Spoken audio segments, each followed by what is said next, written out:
The context is one of public market anxiety, but private market exuberance around generative AI, adoption of generative AI, That's right. but also deals to be made. How are the conversations you're having with your customers, with the CEOs that you speak with, going at this moment of public market worries?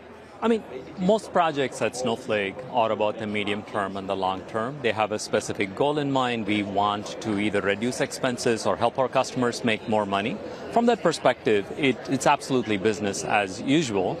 All of us obviously watch the markets, and they are an indicator of how confident we all feel about our future. I feel fairly confident that that part will settle down. At Snowflake is business as usual, lots of interest in AI, how people can get value from AI. We went through a year of investing in the core fundamentals of AI. We now have thousands of customers using it, and we are all focused on, okay, what's the big value creation items we can create from here on? I mean, the data is always integral when it comes right. to Snowflake, the application of the data, and ultimately, what are the return on AI investments your customers are seeing? Well, we decided to go the long and the hard route when it came to AI.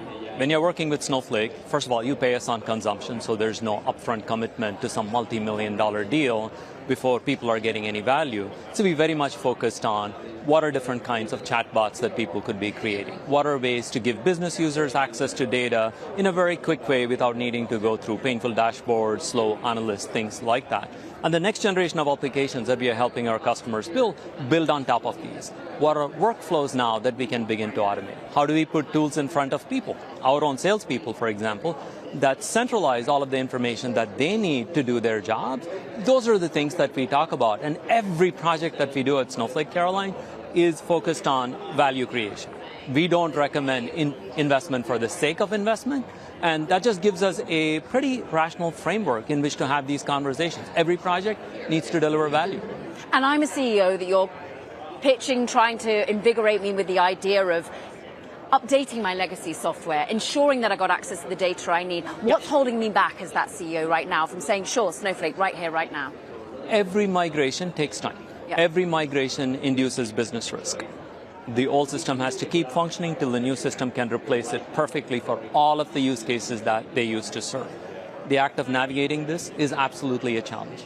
This is where we have a lot of expertise. We have done migrations from every kind of legacy system possible. So we plan these projects out. Some of these projects can take a year to get done because they represent 20 years of investment on the part of a company to get their data house in order. So that process is slow. But what AI has done is vastly increase the impetus for getting data into modern platforms so that you can then begin to iterate on how do you create additional value on top of that. Maybe you had a supply chain system before and it's working okay, but can you optimize it? Can you optimize how you purchase? That you can do much more on a flexible platform like Snowflake than the legacy platform. Right. And how do you give real-time access to this data to all of your business users instead of running daily reports? That's the kind of thing, for example, that we do very effectively with partners like Blue Yonder, because they can not only modernize, but they can also let their customers do things on top of Snowflake that they would never have been able to do. It's that imperative that drives a lot of our conversations. You have partnerships. You've got partnerships with Microsoft and OpenAI. You're also thinking about the food chain of venture, and you're investing in the latest startup to build upon your applications and on your own technology stacks. But there's also, in this, I'm giving you 30 seconds to answer this, but the talent pool. You're investing in a talent pool, but how confident are you that we can have great talent in the US when we're perhaps cutting back on university funding? You asked 3 separate questions to answer in 30 seconds. We like to do that in the media. Absolutely, partnerships are important, and we have them with the best model makers in the world. And what we are able to offer our customers with partnerships with OpenAI and Anthropic is this guarantee that these models are a part of Snowflake. They don't have to worry about what happens to their data, how it is logged, how it is used. We make the same guarantees, which is our customers' data is used only for our customers.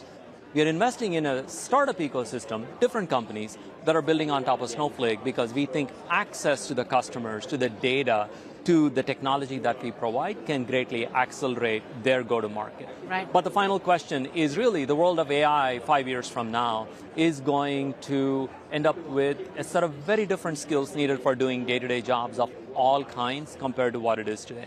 This is where things like investing in education, upskilling people, making sure that they have the skills and to be able to build on the talents that they have to be ready for this new world. That's sort of how I think about it step by step. They're different constituents, but they're all equally important.